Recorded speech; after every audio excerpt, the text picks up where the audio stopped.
कहानी के शुरू में हमें एक लड़की दिखाई जाती है जिसने नकाब पहना हुआ था और अस्तबल से घोड़ा चोरी करने की कोशिश कर रही थी। तभी उसके पास रॉबिन नाम का एक लड़का आता है और उसे पकड़ लेता है। उससे पूछता है तुम यहाँ क्या कर रही थी, और उस लड़की से उसका नाम भी पूछता है। वो बताती है कि मेरा नाम मैरियन है। मैरियन जब नकाब उतारती है तो जैसे ही रॉबिन उसको देखता है, पहली नजर में रॉबिन को उससे प्यार हो गया था और मैरियन भी उसको पसंद करने लगी थी। जिसके बाद ये दोनों साथ रहने लगते हैं। इनकी जिंदगी बहुत अच्छी गुजर रही थी। तभी एक दिन रॉबिन को चर्च की तरफ से एक खत मिलता है। उसको चर्च के लिए जंग में जाना होगा, अरेबियन के खिलाफ लड़ना होगा। अब रॉबिन भी लड़ने के लिए तैयार था क्योंकि वो बहुत अच्छा तीरंदाज था। उसको तीर चलाना बहुत अच्छे से आता था। मगर जाते हुए वो मैरियन से कहता है कि तुम मेरा इंतजार करना, मैं वापस जरूर आऊंगा। अब जब ये अरेबियन के खिलाफ लड़ रहा था, जंग में था, तो एक आदमी इस पर हमला कर देता है। इससे पहले कि वो रॉबिन को मारता, उसका एक साथी उसे बचा लेता है। रॉबिन इस जंग में 2 साल तक लड़ता रहा।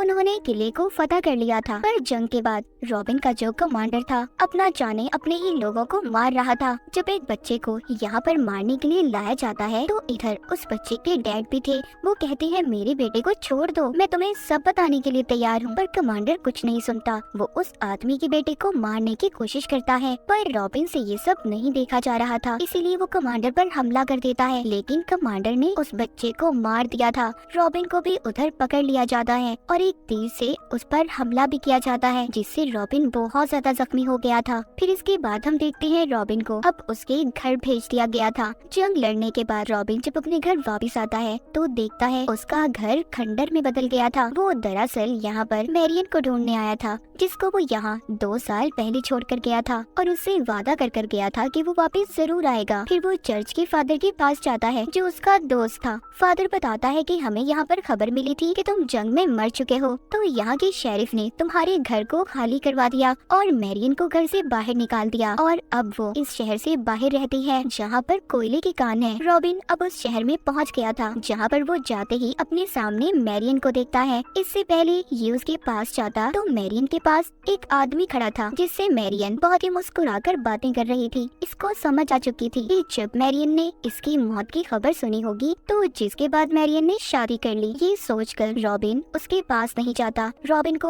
अब नहीं पता था कि उसे अब क्या करना है। जब ये बाहर जाने लगता है तो इसके सामने एक आदमी आता है जो इसका रास्ता रोक रहा था। ये वही आदमी था जिसके बेटे को रॉबिन ने बचाने की कोशिश की थी। वो आदमी कहता है क्या तुम जानते हो यहाँ के जो लोग अमीर हैं वो बहुत अमीर होते जा रहे हैं और जो गरीब लोग हैं वो गरीब होते जा रहे हैं। ये बताकर वो आदमी रॉबिन को अपने साथ ले जाता है। जिसके बाद हम एक शेरिफ को देखते हैं जो इस शहर का लीडर भी था। वो सब लोगों को बता रहा था कि हमें जंग के लिए और भी ज्यादा टैक्स को बचाना होगा। यहाँ पर मैरियन भी अपने हस्बैंड के साथ थी। उसका हस्बैंड कहता है कि हम पहले भी तो इतना टैक्स देते हैं, पर इस बात से शेरिफ को कोई असर नहीं होता। यहाँ पर मैरियन को ये पता चल गया था कि रॉबिन जिंदा है। वो रॉबिन को देख लेती है। इस बात की उसे खुशी तो थी कि रॉबिन जिंदा है, पर कहीं ना कहीं उसे गम भी था कि आज वो रॉबिन के साथ नहीं है, क्योंकि वो रॉबिन से आज भी प्यार करती थी। उधर ही हम रॉबिन को देखते हैं जो उस आदमी के साथ था जिसके बेटे को इसने बचाने की कोशिश की थी और इसे यहाँ के बारे में सब कुछ बताया था। वो आदमी अब रॉबिन का दोस्त बन चुका था। रॉबिन का दोस्त उसे कहता है हमें इस बात का पता लगाना होगा कि टैक्स का पैसा कहाँ से आता है और कहाँ ले जाया जाता है। तभी वहाँ पर मैरियन भी आती है जो रॉबिन से मिलना चाहती थी। जब ये उससे मिलने जाता है तो रॉबिन का दोस्त इसे रोक लेता है। कहता है नहीं, तुम नहीं जाओगे। मैं नहीं चाहता कि हमारे प्लान का किसी को भी पता चले,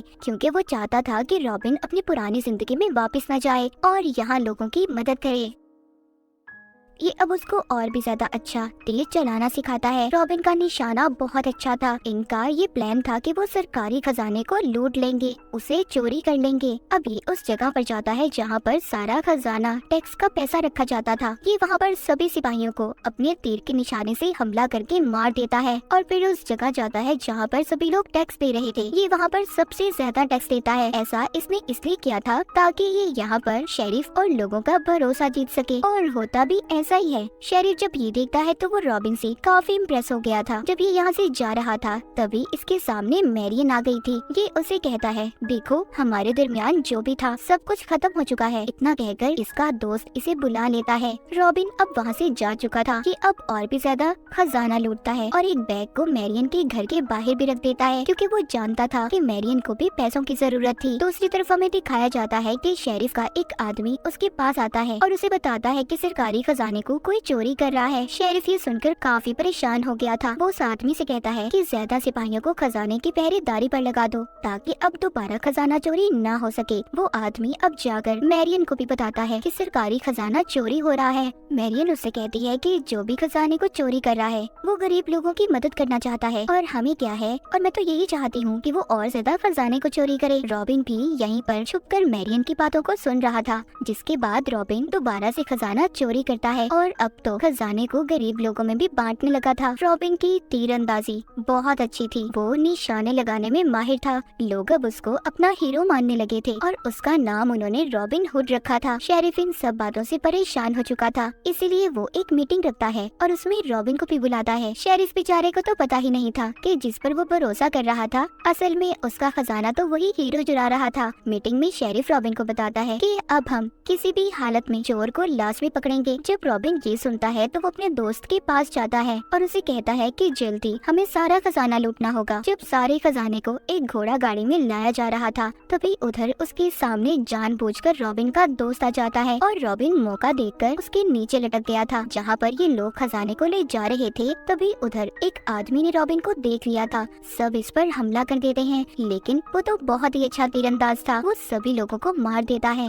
रॉबिन ने नकाब पहना हुआ था, इसीलिए उसे कोई भी नहीं पहचान पाता। जाते हुए एक तीर रॉबिन के पैर में भी लग गया था, पर किसी तरह से ये यहाँ से निकल जाता है। इस तरह रॉबिन की जान बच गई थी। अब रॉबिन और उसके दोस्त को ये पता चलता है कि चर्च का हेड आ रहा है, जिससे ये काफी खुश होते हैं क्योंकि ये चाहते थे कि यहाँ पर आए। शेरिफ चर्च के हेड के लिए बहुत बड़ी पार्टी भी रखता है। इस पार्टी में रॉबिन का दोस्त भी आया था, जो यहाँ से चाबियाँ चुराकर मैरियन को दे देता है। दरअसल ये उस जगह की चाबियाँ थी जहाँ पर खुफिया कागज रखे हुए थे। मैरियन वहाँ जाकर उन कागजों को ले लेती है। दूसरी तरफ जब चर्च का हेड और शेरिफ बातें कर रहे थे तभी इनके पास रॉबिन आता है, जो अपने साथ अपने दोस्त फादर को लाया था और कहता है कि इस आदमी ने आपके एक आदमी से चाबी चुराई है। ये सुनकर शेरिफ उसको मारने वाला था, पर रॉबिन कहता है नहीं नहीं, आप इसे मारिए मत, बल्कि चर्च से इसे निकाल दें, ये इसके लिए बहुत बड़ी सजा होगी। शेरिफ भी उसकी बात मानकर फादर को चर्च से निकाल देता है। ये दरअसल रॉबिन का प्लान ही था कि ये दोनों उस पर भरोसा करें, और होता भी ऐसा ही है कि दोनों अब रॉबिन के सामने ही बातें करने लगते हैं। रॉबिन को पता चलता है कि ये इंग्लैंड के राजा को मारकर सब कुछ अपने हाथ में लेना चाहते हैं और इसके लिए इन्होंने अरेबियंस की भी मदद ली थी। शेरिफ चर्च के हेड से कहता है कि मैं अपने सिपाहियों को शहर से बाहर जो लोग रहते हैं उधर भेजूंगा, उनके पास जितने भी पैसे होंगे वो सबको लूट लेंगे। रात को शेरिफ अपने सभी सिपाहियों को भेज देता है। उधर दूसरी तरफ दिखाया जाता है मैरियन ने जो खुफिया कागज चुराए थे उनको उसका हस्बैंड देख रहा था, जिससे उन्हें पता चलता है कि शेरिफ और चर्च का हेड दोनों मिलकर इंग्लैंड के राजा को मारना चाहते हैं। मैरियन कहती है ये सब गलत है, हमें सबको बताना होगा, पर मैरियन का हस्बैंड कहता है हमें इस बात से क्या लेना देना। दरअसल इसका हस्बैंड भी शेरिफ की जगह लेना चाहता था, यानी कि वो खुद शेरिफ बनना चाहता था, इसीलिए मैरियन की अपने हस्बैंड के साथ लड़ाई हो जाती है। शहर में शेरिफ सिपाही पहुंच गए थे जो लोगों से लूट मार कर रहे थे। यहाँ पर मैरियन जब इन्हें रोकती है तो उसे भी ये पकड़ लेते हैं। यहीं पर रॉबिन और उसका दोस्त भी आ गए थे, उन्होंने मैरियन को बचा लिया था। जब मैरियन रॉबिन के साथ होती है तो ये उसे पहचान लेती है। जब ये रॉबिन का नकाब हटाती है तो इसे पता चल चुका था कि ये तो रॉबिन है। यहाँ पर सिपाही इनकी घोड़ा गाड़ी पर भी हमला कर देते हैं और इन्हें घेर लेते हैं। रॉबिन का दोस्त उससे कहता है कि तुम मैरियन को लेकर जाओ, मैं इनको रोकता हूँ, और खुद शेरिफ के सिपाहियों से लड़ना शुरू कर देता है। पर सिपाहियों ने रॉबिन के दोस्त को पकड़ लिया था, उसको शेरिफ के सामने पेश किया जाता है। जब शेरिफ उससे रॉबिन हुड का पूछता है जो लोगों का हीरो था, ये शेरिफ को कुछ भी नहीं बताता। बाहर मैरियन का हस्बैंड सबसे कह रहा था कि हमें यहाँ से जाना होगा, पर तभी उधर रॉबिन आता है जो अपना नकाब उतारकर सबको दिखाता है। दरअसल कोई भी रॉबिन को नहीं जानता था, वो सबको शेरिफ और चर्च के हेड की चाल बताता है। कहता है हमें शेरिफ के साथ लड़ना होगा, हम जुल्म के खिलाफ लड़ेंगे। मैरियन मैरियन का हस्बैंड भी उससे हाथ मिलाता है। फिर रॉबिन अपने दोस्त फादर के पास जाता है जिसको इसकी वजह से निकाल दिया गया था। उससे माफी मांगता है। वो इसको बताता है कि शेरिफ का खजाना सुबह चर्च में आने वाला है। जब खजाने को सुबह लेकर जा रहे थे तो रॉबिन उन सिपाहियों पर अपने लोगों के साथ हमला कर देता है। वहाँ पर जो नदी थी उसमें एक बहुत बड़ा धमाका होता है। जिस घोड़ा गाड़ी में खजाना जा रहा था वो नीचे गिर जाती है। रॉबिन के आदमी अब उस खजाने को कश्ती में जमा कर रहे थे। यहीं पर रॉबिन को एक तीर भी लग गया था। मैरियन उस तीर को निकालती है जिसे ऐसा करते देख उसका हस्बैंड देख रहा था। वो ये समझ गया था कि इन दोनों के दरमियान कुछ न कुछ तो है।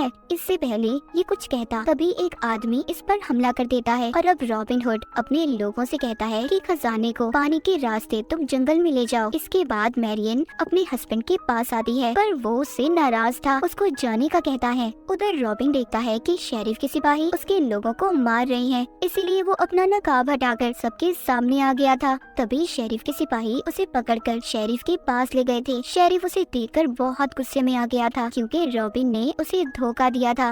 ये उसे मारने लगता है पर यहाँ पर शेरिफ के जो सिपाही थे उनमें से एक शेरिफ पर हमला कर देता है क्योंकि ये रॉबिन का दोस्त था जिसने सिपाहियों वाले कपड़े पहने हुए थे। वो आजाद हो चुका था। ये दोनों शेरिफ पर हमला करके उसे मार देते हैं और यहाँ से बाहर निकल जाते हैं। रॉबिन के लोगों के पास अब खजाना था। वहीं पर हमें मैरियन के हस्बैंड को भी दिखाया जाता है जो कि शेरिफ बनना चाहता था। चर्च के हेड ने उसे शेरिफ बना दिया था। वो सब लोगों को जमा करके रॉबिन का पोस्टर दिखाता है, कहता है कि ये हमारा दुश्मन है। असल में वो लोगों को रॉबिन के खिलाफ भड़का रहा था। दूर खड़ा रॉबिन भी ये सब देख रहा था और तीर चलाकर अपने पोस्टर पर जो मैरियन के हस्बैंड ने पकड़ा हुआ था वो दीवार पर जाकर लगता है। इसका मतलब ये था कि रॉबिन हुड ने उसके चैलेंज को मान लिया था और वो ये था कि वो रॉबिन हुड को पकड़ कर दिखाए। रॉबिन और उसके लोगों ने शेरिफ और चर्च के हेड का प्लान फेल तो कर दिया था पर रॉबिन जानता था कि ऐसा दोबारा फिर होगा, मगर रॉबिन इन सब चीजों के लिए पहले ही तैयार था। और इसी के साथ रॉबिन हुड की ये कहानी यहीं पर खत्म हो जाती है।